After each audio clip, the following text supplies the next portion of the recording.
skills and competencies for special and inclusive education. Prior to the implementation of this law, the Commission has already integrated a three-unit course on foundation of special and inclusive education. That is intended for all pre-service teacher education programs. So whether Bachelor of Elementary Education or Secondary Education, including Tech Voc teacher education, are required to take this course, three-unit course, in order to be equipped with competencies for special and inclusive education.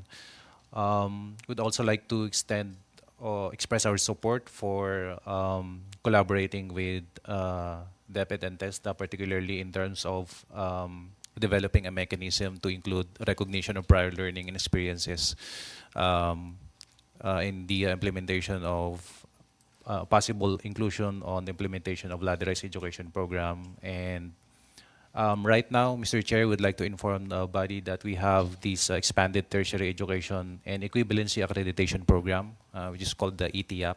So this provides a mechanism for institution to recognize the prior learning and experiences of those who are already teaching in the field to be given credit when they pursue a bachelor's degree.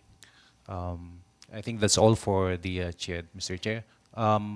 In addition po pala, for the Center of Excellence in Special Needs Education, this needs further collaboration po between TEC and CHED to avoid duplication of function, particularly in identifying Center of Excellence for Special Needs Education. Thank you, Mr. Chair.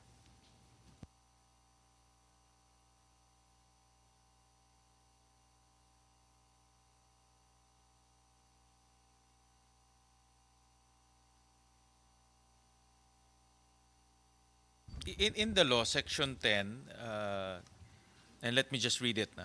The DepEd, in collaboration with the Commission on Higher Education, shall develop a scholarship program for in-service teachers who shall take courses or the required master's degree units on special needs education, inclusive education, and other related courses to equip them with knowledge on policies, principles, and pedagogies on inclusive education. Has this been implemented, this scholarship program? Mr. Chair, I think the scholarship programs under the purview of the DepEd, because the current scholarship program under UNIFAS is intended only for the bachelor's degree and not for the graduate program. Yeah, but this is a special program. The DepEd, in collaboration with CHED, should come up with a scholarship program for in-service teachers who take courses or required master's degree units. So I would assume this is a special program under this special law. Yeah.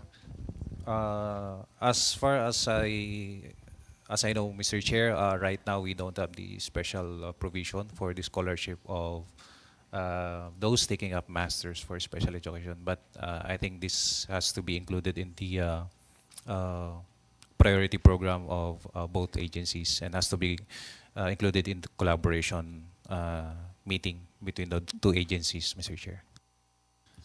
Yeah, please take note of this, because this is very specific in the law.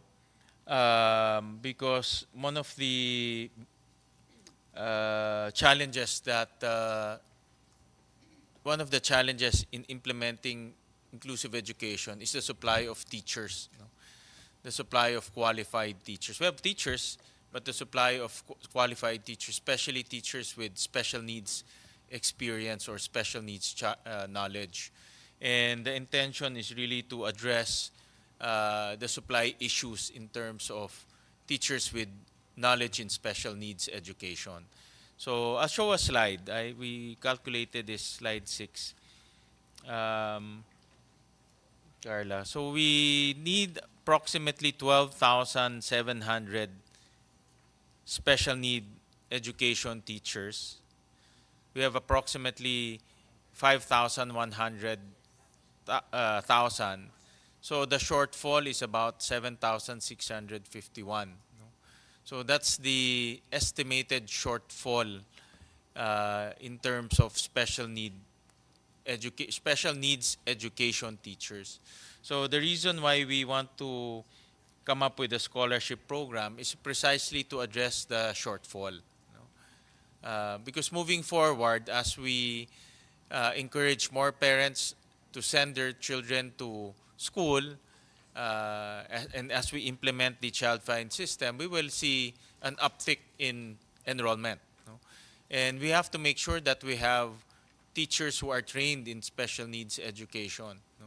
So it's important that we have this scholarship program in place so that we will have qualified teachers to address the need and the requirements of children with special needs. So let me I'm flagging the two departments, no, CHED and DepEd, to work together to come up with this scholarship program as required by law. Um, Yeah. yes, Mr. Yeah, Chair. go ahead, Mr. Reyes, and then see Director Ariola. This is well noted, Mr. Chair. We just want to clarify po kasi what was stated in Section 10 is for in-service teachers who will take courses or the required master's degree. So I think the provision talks about the provision of a scholarship for those intending to proceed to master's degree po, which I think under the purview of the DepEd. But again po, the Commission naman is willing to collaborate with DepEd to provide or identify a possible institution where these in-service teachers could take their master's degree in special education. There's a master's degree, diba, for special needs education? Yes po, Mr. Chair. But is there a master's degree for that? We have the Master of Arts. It varies po among institution. We have Master of Arts in Education, Major in Special Education. Other institution offers trade program like Master of Arts in Special Education. Because the law requires master degree units on special needs education, inclusive education, and other related courses to equip them with knowledge on policies, principles, pedagogies on inclusive education. So Yes, it's a master degree scholarship, Yes, Mr. Chair. correct? But are those courses available for master's degree? Yes, Mr. Chair. There are institutions offering Okay, all right. master's programs. All right. So in other words, CHED being the entity involved in UniFast, scholarship programs normally are being dispensed through UniFast. Diba? Yes, Mr. Chair. But I think the nature of the provision under UNIFAS is intended for bachelor's degree. Bachelor's Opo. degree, correct. So this is a special program, if ever. Yes, Mr. Chair, and of course this requires additional Yes, budget. funding. Yes, that's why we need that roadmap, no? Because the law contemplates to increase the knowledge of our teachers in inclusive education. No? So aside from the supply issues, but also specialization and a master's degree in inclusive education. So let me direct the two departments to sit together and work on this provision. Yeah. Director Ariola, go ahead. Mr. Chair, actually in our multi-year roadmap, particularly for transformative pillar 2 on quality, strategic priority 1 is the enhancement of the capacity of our implementers, and one of the strategies is the provision of scholarship grants and institution-based training. So on our own, Mr. Chair, for the Department of Education, we've been offering institution-based scholarships to our teachers. In fact, for 2025, we programmed 445 teachers for the institution-based scholarship. So you're offering that already. DepEd is offering that? Yes, Mr. Chair, we're in partnership with some colleges and universities for our SNED teachers. Okay, that's good to hear.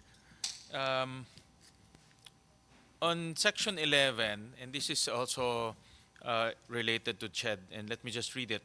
No, the Department of Education shall